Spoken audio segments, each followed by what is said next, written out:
Assalamualaikum warahmatullahi wabarakatuh.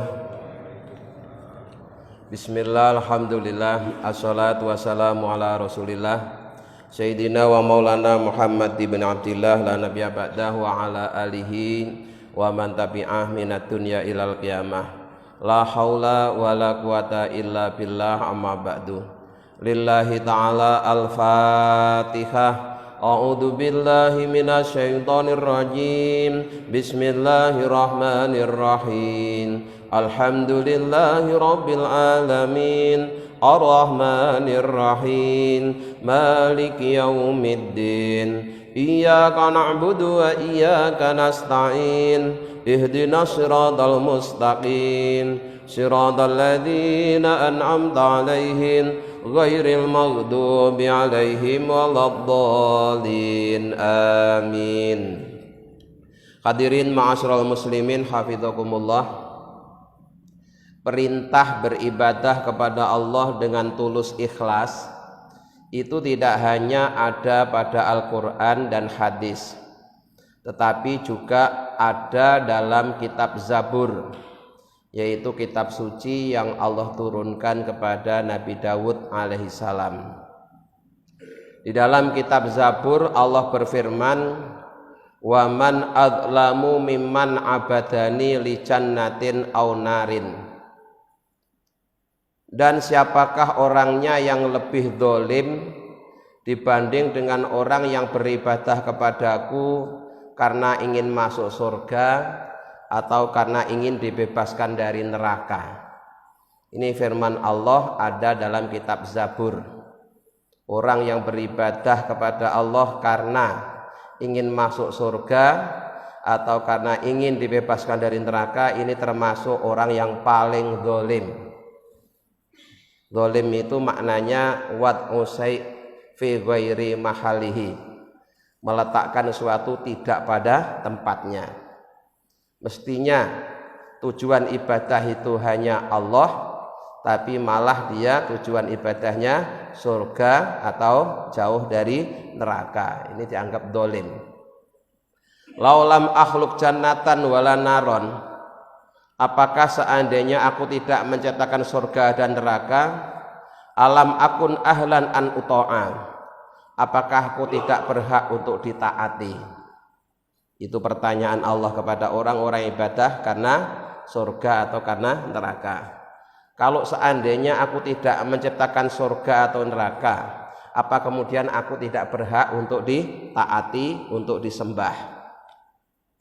Wa fi ahbari Dawud aidon alaihissalam, dalam berita yang lain yang juga masih diterima oleh Nabi Dawud, Allah berfirman, innallaha auha ilaihi, sesungguhnya Allah telah memberi wahyu kepada Nabi Dawud, inna awaddal awiddai ilayya, sesungguhnya orang yang paling mencintai aku dari beberapa orang yang cinta, man abadani li ghairi nawalin, adalah orang yang beribadah kepadaku bukan untuk mendapatkan pemberian. Di orang yang paling mencintai Allah itu ketika ibadah bukan untuk mendapatkan pemberian dari Allah.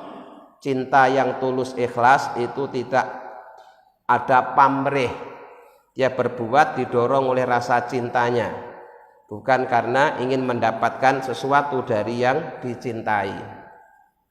Lakin liyu'tar rububiyata haqquha, tetapi dia beribadah kepada Allah untuk memberikan hak-hak ketuhanan. Allah itu memang Tuhan yang berhak untuk disembah.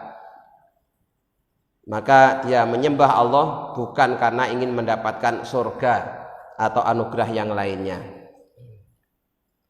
Bila engkau telah menghilangkan cita-citamu dari meraih bagian baik di dunia maupun di akhirat, maka justru kalian akan diberikan beberapa bagian yang sangat banyak. Jadi ketika orang telah meluruskan niatnya dalam ibadah, bahwa ibadahnya bukan untuk mendapatkan bagian, bukan untuk mendapatkan imbalan, semata-mata karena Allah memang berhak untuk disembah, maka orang yang niat ibadahnya seperti itu justru ya, justru dia akan mendapatkan bagian yang banyak dari Allah. Jadi gampangnya ngomong tuh gini, kalau kita beribadah kepada Allah kemudian sambil menyebutkan minta imbalan, terus imbalan yang kita sebutkan itu ada 10 macam imbalan misalnya, maka kalau Allah berkenan, Allah ya hanya ngasih maksimal 10 itu saja sesuai dengan yang kita inginkan. Tapi kalau kita beribadah kepada Allah tulus ikhlas tanpa meminta imbalan, maka justru Allah akan berikan karunia-Nya yang banyak, tidak hanya 10 tapi bisa jadi sampai 100, 1000 dan seterusnya. Bahkan imbalan itu tidak hanya diberikan kepada kita yang ibadah, tapi juga kepada anak kita, cucu kita. Itu kemurahan Allah. Tapi syaratnya ikhlas, ya. Syaratnya bersih dari tujuan-tujuan selain Allah. Maka imbalan yang Allah berikan kepada orang yang niat ibadahnya tulus ikhlas itu malah lebih besar, lebih agung. Dan tidak hanya diberikan kepada yang ibadah, tapi juga diberikan kepada anak keturunannya. Faqat warota fi ba'dil ahbar. Ada keterangan dalam sebagian berita hadis. Innallaha yahfadzul aulada wa auladal auladi bi taatil ajdadi. Sesungguhnya Allah akan menjaga anak-anak dan anaknya beberapa anak disebabkan ketaatan yang dilakukan oleh kakek. Ya, yang taat itu kakeknya, tapi Allah memberikan karunia tidak hanya kepada kakeknya, tapi kepada anaknya kakek, kepada cucunya kakek. Dan yang demikian ini juga diceritakan di dalam Al-Quran.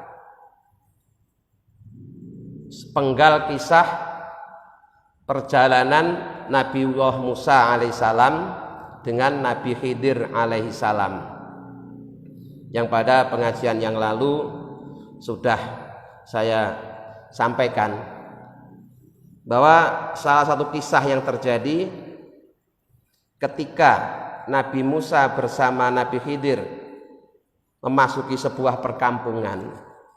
Rupanya penduduk kampung situ penduduknya adalah orang-orang yang pelit, tidak peduli, tidak ada empati kepada tamu yang datang, sehingga segelas air pun mereka tidak mau memberikannya. Kemudian Nabi Musa bersama Nabi Khidir menemukan rumah yang mau roboh. Maka ketika itu kemudian Nabi Musa diajak oleh Nabi Khidir untuk membetulkan rumah yang mau roboh tadi. Nah, Nabi Musa sebenarnya pada mulanya juga tidak mau.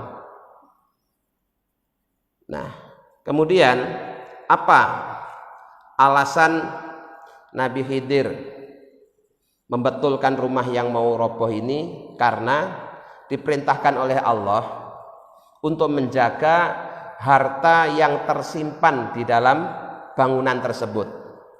Yang harta itu miliknya anak yatim, yang bapaknya anak yatim atau orang tuanya anak yatim ini adalah orang yang soleh.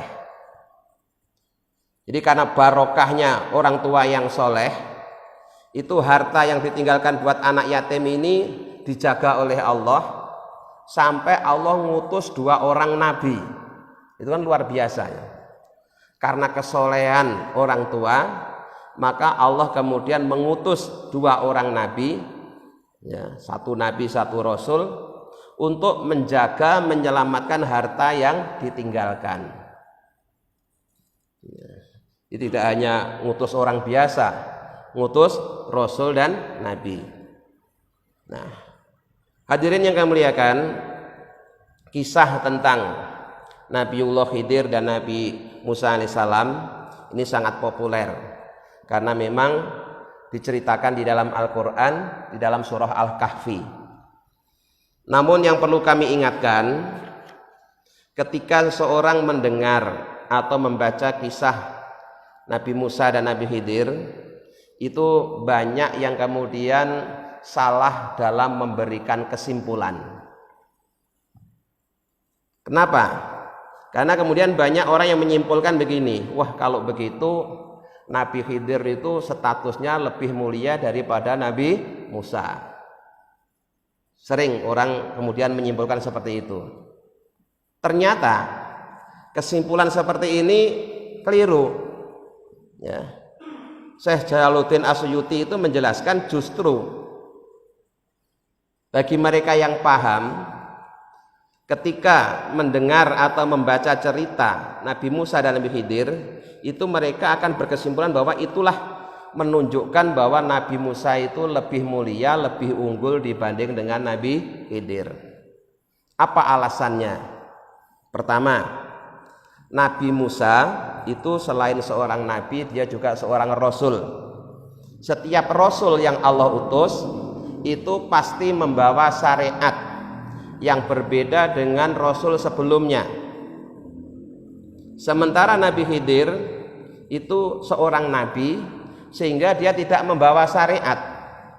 Syariat yang dijalankan oleh Nabi Khidir adalah syariat dari para rasul, di sekedar melanjutkan, tidak membawa sendiri. Tapi kalau rasul itu membawa sendiri. Nah, isinya itu ya kadang melanjutkan yang lama, kadang punya syariat yang baru. Dan Nabi Musa itu seorang rasul yang membawa syariat yang beda dengan syariat rasul sebelumnya. Itu satu. Nah, dalam syariatnya Nabi Musa itu ada perintah amar ma'ruf nahi munkar, memerintahkan yang baik, mencegah kemungkaran. Maka ketika Nabi Musa menyaksikan bahwa apa yang dilakukan oleh Nabi Khidir itu nurut syariat Nabi Musa adalah melanggar syariat, ya, wong sudah kasih ya tumpangan gratis naik perahu, kok perahunya malah dirusak. Anak kecil nggak tahu salah apa tiba-tiba dibunuh. Langsung protes. Nah, protesnya Nabi Musa ini justru menunjukkan itulah tugasnya seorang rasul yang bawa syariat. Kalau ada sesuatu yang bertentangan dengan syariat harus ditegur, harus diubah, harus dicegah. Seandainya Nabi Musa diam saja, itu malah disalahkan oleh Allah. Wong ada kemungkaran kok diam saja. Maka protesnya Nabi Musa itu justru menunjukkan keunggulan Nabi Musa, karena dalam syariatnya memang ada perintah amar ma'ruf nahi mungkar. Kemudian alasan berikutnya, Nabi Musa itu namanya disebut secara jelas dalam Al-Quran berulang kali, ya, di banyak kata-kata dalam Al-Quran menyebut nama Nabi Musa secara jelas. Sementara Nabi Khidir itu tidak pernah disebut satu kata pun dengan jelas. Jadi hanya disebut laki-laki yang soleh, hanya seseorang gitu saja, ya. Tidak disebut namanya. Jadi tetap lebih unggul Nabi Musa. Kemudian ada orang yang berdalih mengatakan berkesimpulan lebih unggul Nabi Khidir, alasannya karena Nabi Musa berguru kepada Nabi Khidir. Nah, jawabannya tidak selamanya murid itu ilmunya di bawah gurunya.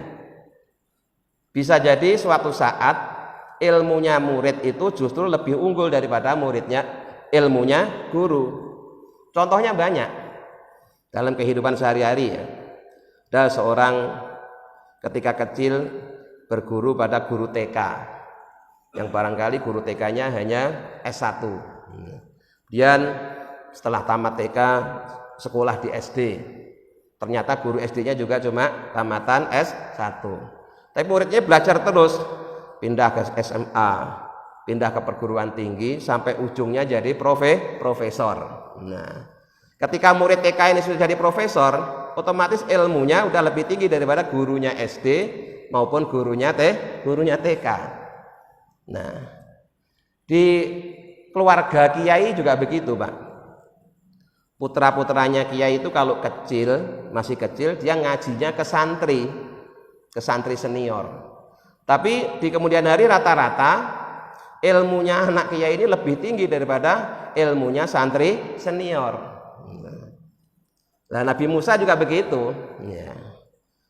Ketika dia sedang berguru bisa jadi memang ada ilmu yang belum diketahui oleh Nabi Musa, tapi untuk selanjutnya tetap lebih unggul Nabi Musa. Bahkan Nabi Musa bukan sekedar rasul, Pak, tapi ada keistimewaan lagi, dia termasuk ulul azmi. Ya. Ada 5 ulul azmi itu. Salah satunya adalah Nabi Musa alaihissalam. Nah, kemudian apa yang dilakukan oleh Nabi Khidir itu tidak bisa ditiru. Karena itu bukan syariat. Ya, bukan syariat, dan Nabi Khidir sendiri melakukannya bukan karena kemauannya, tapi karena perintahnya Allah. Ini kalau ditiru berbahaya. Misalnya kita ngelihat ada anak kecil nakal, wah ini daripada ngerepotin orang tuanya matiin aja, wah kriminal itu, ya, kriminal, tidak boleh. Jadi apa yang dilakukan oleh Nabi Khidir ini tidak boleh ditiru karena itu bukan bagian dari syariat. Ya.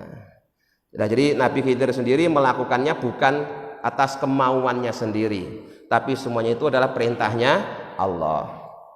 Nah, jadi kembali ke pokok persoalan, ya, dalam kisah tadi itu, karena orang tuanya adalah orang tua yang soleh, dia mati meninggalkan warisan itu disimpan di dalam sebuah tembok, dan temboknya mau roboh, maka kemudian sampai Allah mengutus 2 orang, ya, hambanya yang soleh, yaitu Nabi dan Rasul, untuk membetulkan tembok tadi sebagai imbalan dari kesolehan orang tuanya. Oleh karena itu, di dalam penjelasan berikutnya bahwa ada seseorang yang bernama Sa'id bin Musayyab. Kalau Sa'id bin Musayyab ini umatnya Nabi Muhammad, bukan umatnya Nabi Dawud, ya, atau umatnya Nabi Musa, bukan umat Nabi Muhammad ini, ya. Dia berpesan kepada anaknya, inni la'atilu sholata min ajlika. Aku banyak melakukan sholat ini demi kalian para anak-anak itu, ya. Wa maknahu inni a'buduhu mukhlishon la'allahu yahfaduka. Aku beribadah kepada Allah dengan ikhlas, dengan harapan mudah-mudahan Allah menjagamu. Jadi Sa'id bin Musayyab ini seseorang yang ahli sholat, ya, banyak melaksanakan ibadah sholat sunnah, yang salah satu tujuannya itu dilakukan supaya nanti Allah berkenan menjaga anaknya Sa'id bin Musayyab, bahkan sampai cucunya Sa'id bin Musayyab. Nah. Summa inna matatal haqqi wa huwa lutfuhu wa ibraruhu jaro ala ta'ina fi kulli waqtin wahin. Kemudian anugerah Allah dalam bentuk maha lembutnya dan maha baiknya itu akan terus mengalir kepada hambanya yang taat pada setiap waktu dan setiap masa.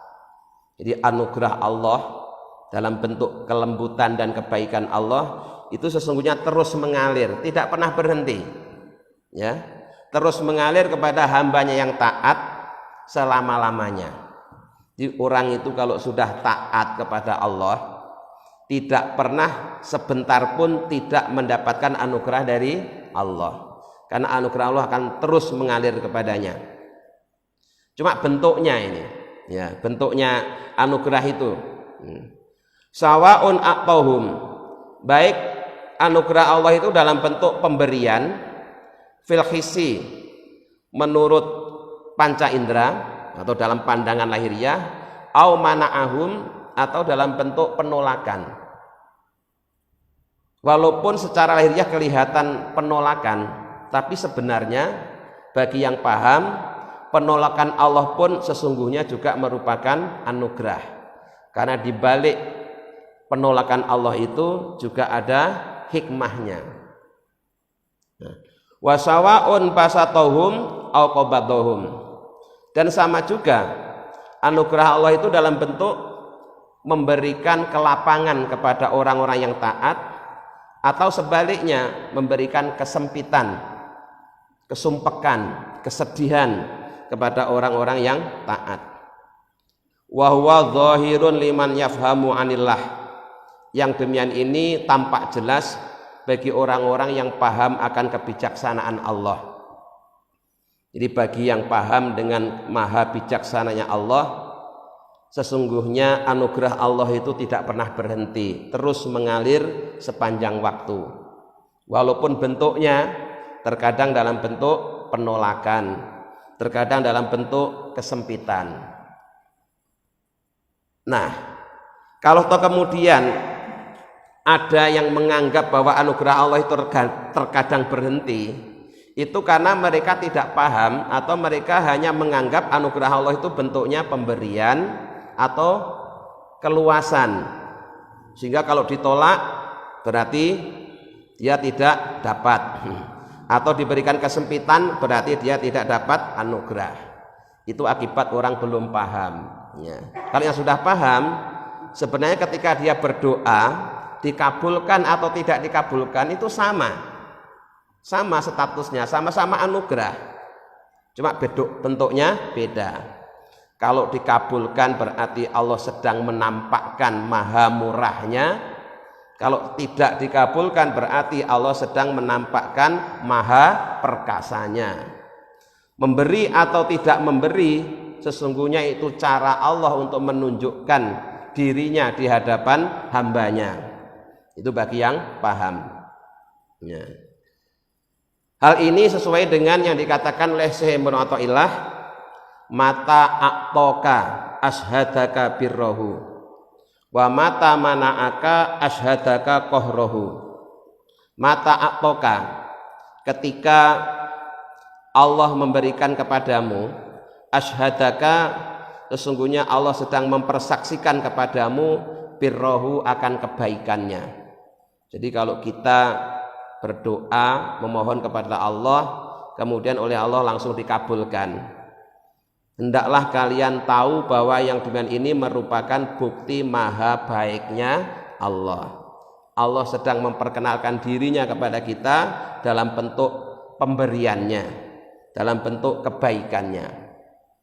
Sebaliknya, wa mata mana'aka, dan tatkala Allah menolakmu, ashadaka, Allah sedang mempersaksikan kepadamu kohrohu, akan maha perkasanya.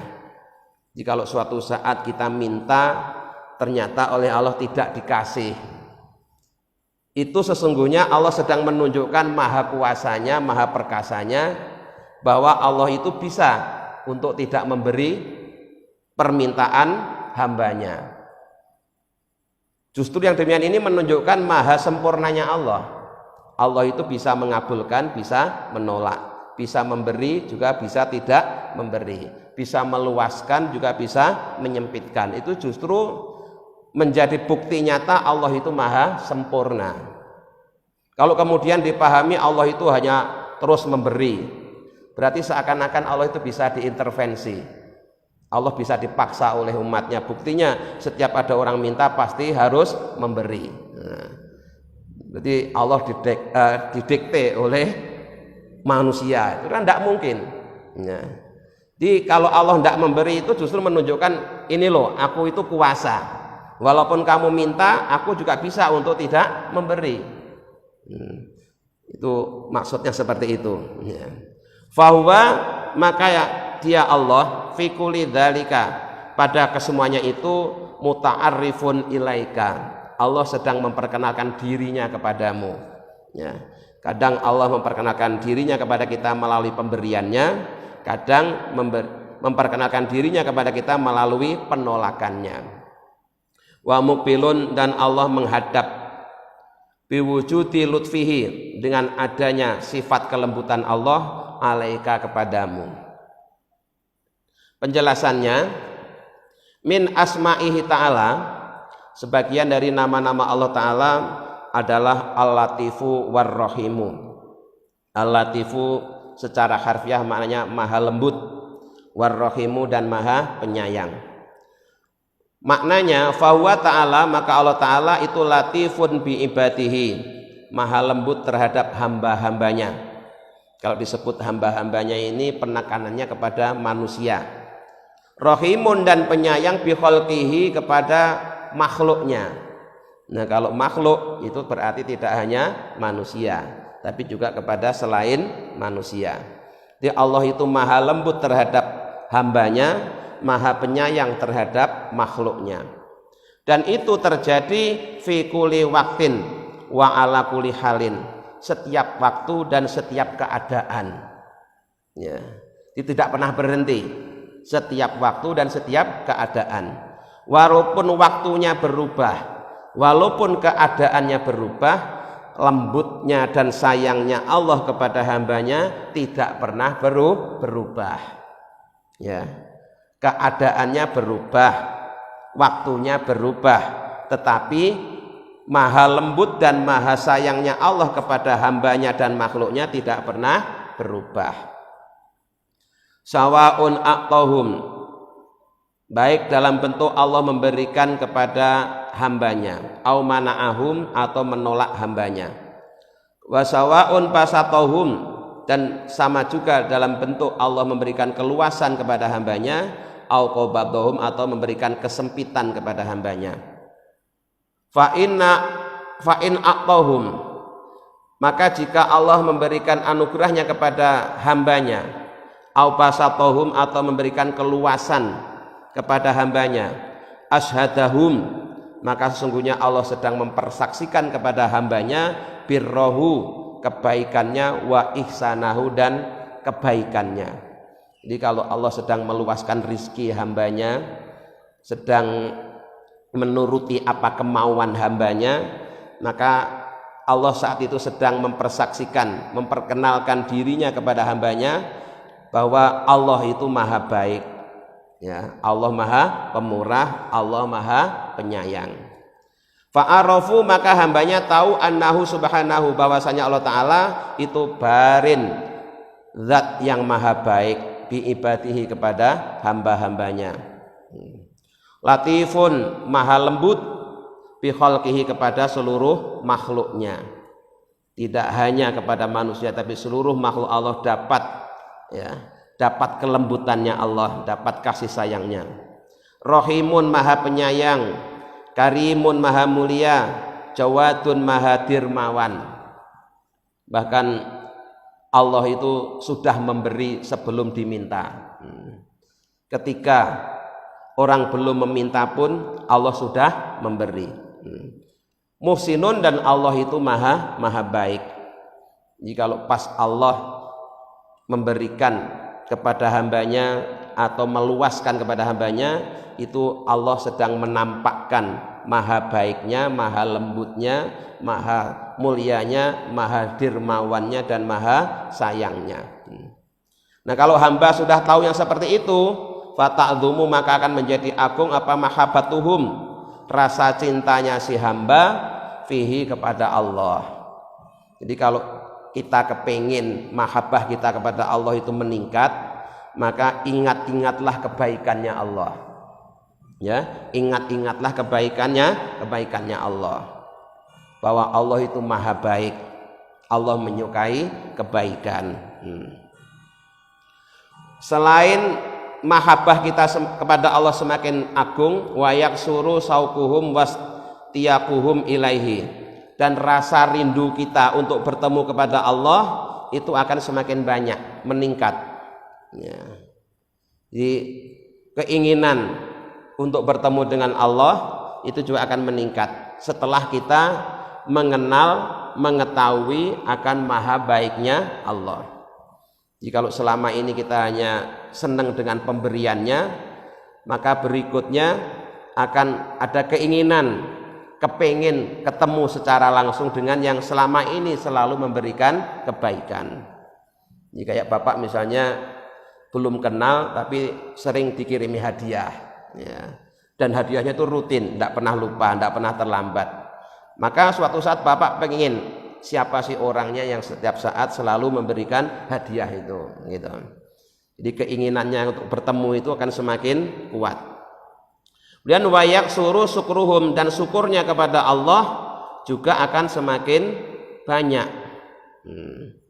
Nah, ketika si hamba tadi sudah banyak bersyukur kepada Allah, fayazdada na'imuhum, Allah akan menambah-nambah nikmat mereka.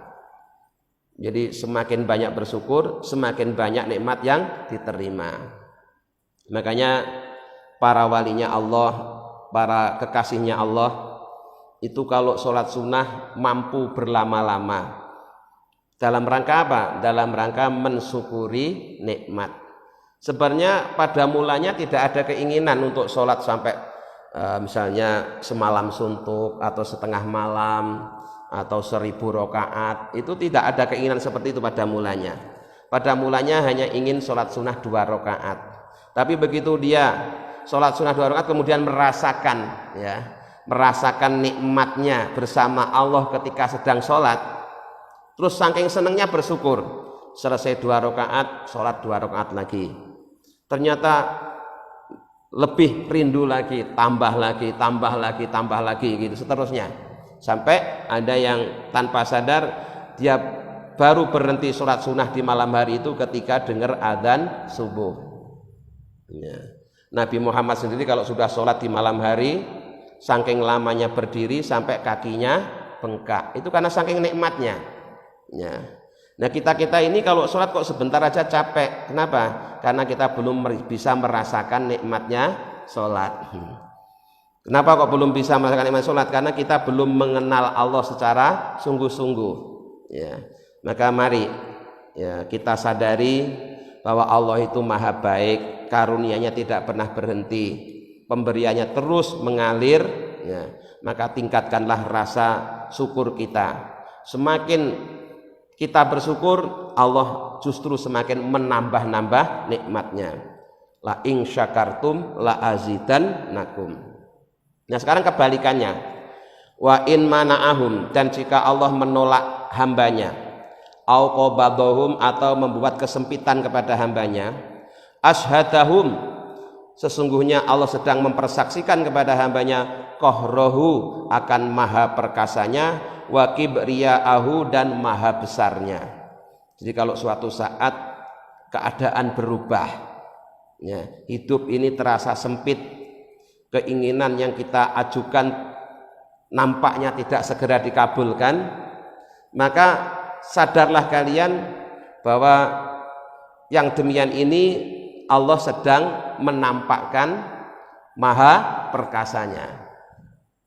Termasuk salah satunya yang saat ini sedang kita hadapi bersama, tidak hanya se-Indonesia tapi sedunia. Ketika muncul wabah corona, itu kan semua orang yang bertuhan berdoa, apapun agamanya.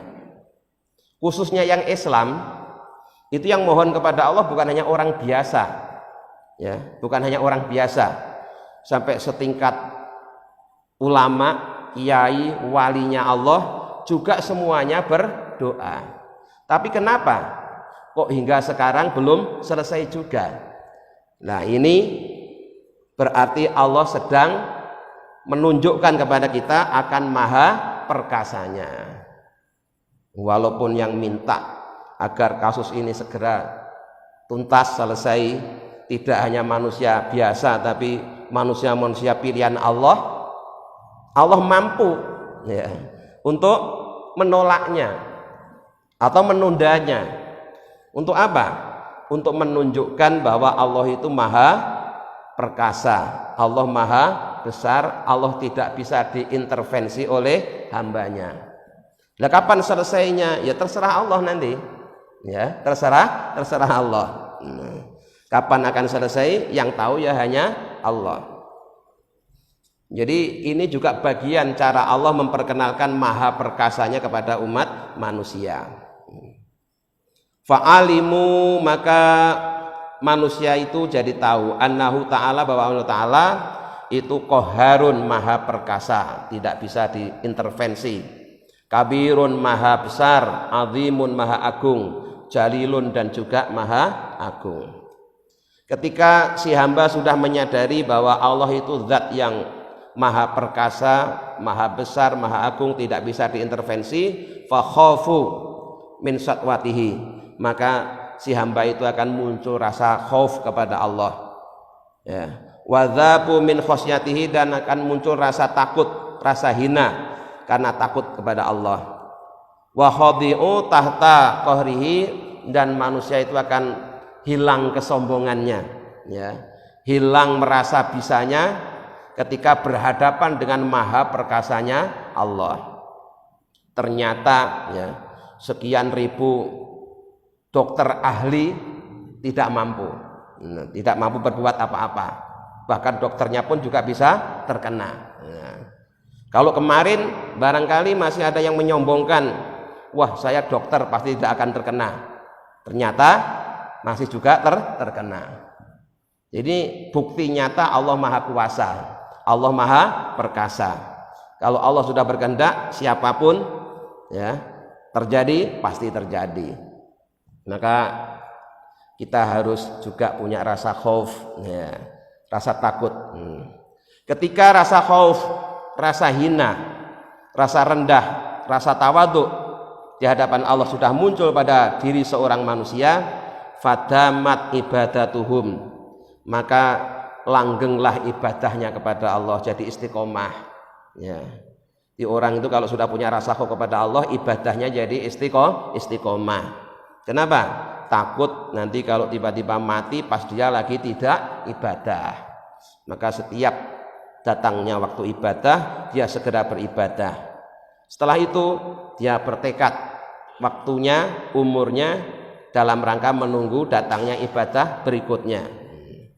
Dia takut kalau pas mati, pas dalam keadaan tidak ibadah. Wa qalat dunubuhum, kalau ibadahnya sudah istiqomah, maka dosanya juga tinggal sedikit, bahkan bisa habis. Wa muhiyat masawiyuhum, kemudian keburukan-keburukannya dihapus, ya. Wat mahalat khotiatuhum, dan kesalahan-kesalahannya sudah lebur, sudah hilang. Nah, kalau ibadahnya sudah istiqomah, dosanya sedikit, kesalahannya, keburukannya sudah dihapus, fawaratu yaumal qiyamati khifafan, maka dia datang pada hari kiamat menemui Allah dalam keadaan ringan. Kenapa? Dosa-dosanya sudah diampuni, ya. Mutahhirina, dan dalam keadaan suci, ya. Suci di sini bukannya suci dari hadas dan najis, tapi suci dari salah dan dosa. Farihina, mereka bergembira. Mubahijina, dan wajah-wajah mereka bercahaya. Nah, ini dampak positif yang ditimbulkan oleh rasa khauf ketika seorang sedang menyaksikan maha perkasanya Allah. Nah, itla yujami'ullahu ta'ala, karena Allah tidak akan mengumpulkan ala abdi pada hambanya khaufaini, dua ketakutan, wala amanaini, dan juga tidak mengumpulkan dua aman. Maksudnya bagaimana? Begini, ya. Faman akhafahu fid dunya, barang siapa yang telah takut kepada Allah di dunia, amannahu yaumal qiyamah, maka si hamba itu oleh Allah akan diberikan rasa aman pada hari kiamat. Ini yang dimaksud bahwa Allah tidak akan mengumpulkan dua ketakutan pada hambanya. Untuk hamba-hamba yang di dunia sudah punya rasa takut kepada Allah, karena takut kepada Allah kemudian dia rajin ibadah, mohon ampunan, maka kemudian nanti di akhirat dia akan tinggal merasa aman. Nah, sebaliknya, waman amanahu, dan barang siapa yang telah diberikan keamanan oleh Allah fit dunya, di dunia, faktaro, kemudian dia terbujuk atau tertipu dengan rasa aman di dunia tadi itu, akhafahu, maka Allah akan memberikan ketakutan kepada hambanya yaumal qiyamati, pada hari kiamat. Orang-orang yang di dunia merasa aman sehingga sampai tertipu oleh rasa amannya, ternyata enggak sholat juga enggak apa-apa, nggak puasa juga nggak apa-apa, buktinya tiap hari masih dapat rezeki, nah, gitu misalnya. Jadi itu namanya orang tertipu dengan merasa aman, ya. Ternyata dengan tidak sholat ya tetap bisa hidup, bisa makan, tanpa ibadah juga tetap bisa hidup, bisa makan, berarti merasa aman. Udah kalau gitu tidak perlu ibadah, tidak perlu sholat, itu berarti tertipu dengan rasa aman. Ingat orang seperti itu nanti di akhirat dia akan ketakutan. Nah, diberi takut oleh Allah. Kama fil hadis, sebagaimana keterangan dalam hadis. Saya tambahkan sedikit kesimpulannya ini, ya. Fala tataham, maka janganlah salah sangka. Maka janganlah kalian salah sangka Rabbaka pada Tuhanmu, ayyuhal abdu wahai hamba, fil man'i wala fil atoi, terkait dengan ketika Allah menolak atau Allah memberi. Jadi anggapan kita yang selama ini keliru, mari kita luruskan, ya, bahwa baik ketika Allah memberi maupun menolak, kedua-duanya sesungguhnya merupakan cara Allah memperkenalkan dirinya kepada hambanya. Fa innahu, maka sesungguhnya Allah, mata atoka, ketika Allah memberikan kepadamu, asyhadaka, Allah sedang mempersaksikan kepadamu birrohu, kebaikannya, wa rahmatahu, dan kasih sayangnya, wa karomau, dan kemuliaannya atau kedirmawanannya. Fa'arafta, maka kemudian kalian tahu, bidzalika, dengan yang demikian itu, annahu, bahwasanya Allah itu barun, zat yang maha baik, karimun, yang maha mulia, ya, atau dirmawan, raufun, yang maha pengasih, rohimun, yang maha penyayang. Kalau kalian sudah tahu bahwa Allah maha baik, maha mulia, maha kasih, maha sayang, fatata'allaqa bikaromihi, maka kalian akan bergantung dengan kemuliaannya, wajudihi, dan kedirmawanannya, duna ghairihi, bukan pada yang lain, sehingga kalian benar-benar menjadi orang yang bergantung kepada kemuliaan Allah, kedirmawanan Allah, tidak bergantung kepada yang lain-lain. Kalau sudah seperti itu, fatahararu, maka kalian merdeka, min rokil toma'i, dari perbudakan tomak, dari perbudakan sifat tomak. Tomak itu serakah, merasa tidak cukup dengan apa yang diterima, selalu kurang, itu namanya tomak. Itu akibat orang belum tahu akan kemurahan Allah. Nah, selain kalian terbebas dari perbudakan tomak, juga wayadhabu ankal ghamu wal ju' wal jaza, akan hilanglah darimu rasa sedih dan susah, ya. Kalau orang sudah bergantung kepada kemuliaan Allah dan kedirmawanan Allah, dia akan sudah terlepas dari sedih dan susah, ya. Karena umumnya orang sedih dan susah itu kan merasa nanti nggak dapat, nanti nggak berhasil, gitu. Dia sedih dan susah. Tapi kalau dia sudah bergantung kepada Allah, yakin akan jaminan Allah, maka sedih dan susah itu akan hilang. Wa tatakhallaku aidon biwasfil karomi, kemudian puncaknya kalian akan bisa berakhlak dengan sifatnya Allah yang maha mulia, warahmati, dan maha penyayang, wal ihsani, dan maha baik, ya. Jadi setelah orang kenal akan maha baiknya Allah, terlepas dari kesedihan, kesusahan, merdeka dari tomak, maka kemudian orang itu akan mampu meneladani sifat-sifat Allah, berakhlak dengan nama-nama Allah.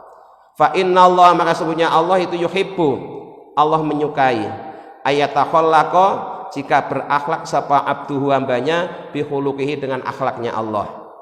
Allah itu senang kalau ada hambanya memiliki akhlak seperti akhlaknya Allah, penyayang, pengasih, ya.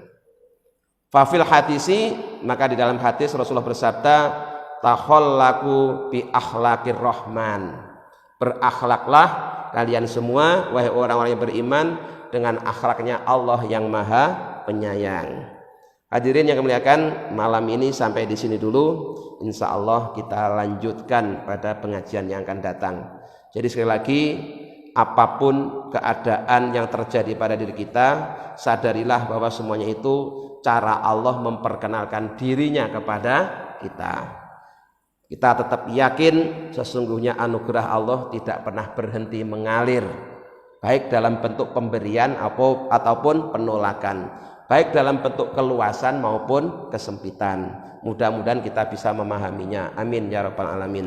Allahumma sholli ala sayyidina Muhammad wa ala sayyidina Muhammad. Alhamdulillahirabbil alamin. Allahumma inna nas'aluka imanan da'ima yaqinan shadiqa wa qalban khashi'an lisanan dzakira wa rizqan halalan wa ilman nafi'an waladan sholiha. Allahumma ja'alna wa auladana wa dzurriyyatina wa talamidana min ahlil ilmi wa ahlil khair wal ibadah wa la tanayahum min ahlil jahli wal ma'siyah. Rabbana atina fid dunya hasanah wa fil akhirati hasanah wa qina adzabannar. Subhana rabbika rabbil izzati amma yasifun wa salamun alal mursalin. Alhamdulillahi rabbil alamin. Assalamualaikum warahmatullahi wabarakatuh.